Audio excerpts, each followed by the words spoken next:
இருப்பாங்களா? நாங்கள் பரிசுத்த ஆவியினால நிறைஞ்சு பேசுகிறோம். யோவேங்கிற ஒரு அதிகாரத்தில் பழைய ஏற்பாட்டில் தீர்க்க தரிசனமாக ஒரு வார்த்தை சொல்லப்பட்டிருக்கோம். மாம்சமான யாவர் மேலும் பரிசுத்த ஆவியானவர் வருவார்னு போட்டிருக்குல்ல. அது அந்த இதில் சொல்லப்பட்டபடி எங்களுக்குள்ள பரிசுத்த ஆவியானவர் வந்திருக்கிறாரு. அதனால தான் நாங்கள் வேறு லாங்குவேஜில் பேசுகிறோம் அப்படின்னு சொல்லிட்டு தேவனுடைய குமாரன் தான் இயேசு கிறிஸ்து. அவரெல்லாம் நீங்கள் என்ன செஞ்சிட்டீங்க? சேர்ந்து சிலுவையில் அரைஞ்சு கொன்னுட்டீங்க. நீங்கள் ரட்சிக்கப்படணும், நீங்கள் நோயிலேருந்து விடுதலை ஆகணும், பிசாசோடைய கிரியிலேருந்து விடுதலை ஆகணும் தானே அவ்வளோ அற்புதம் செஞ்சார்.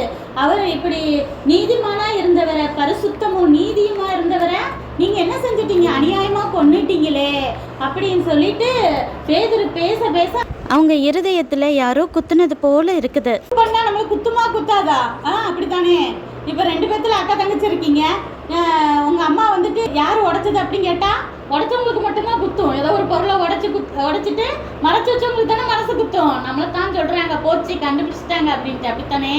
அது மாதிரி உங்களுக்கு மனசு குத்துது.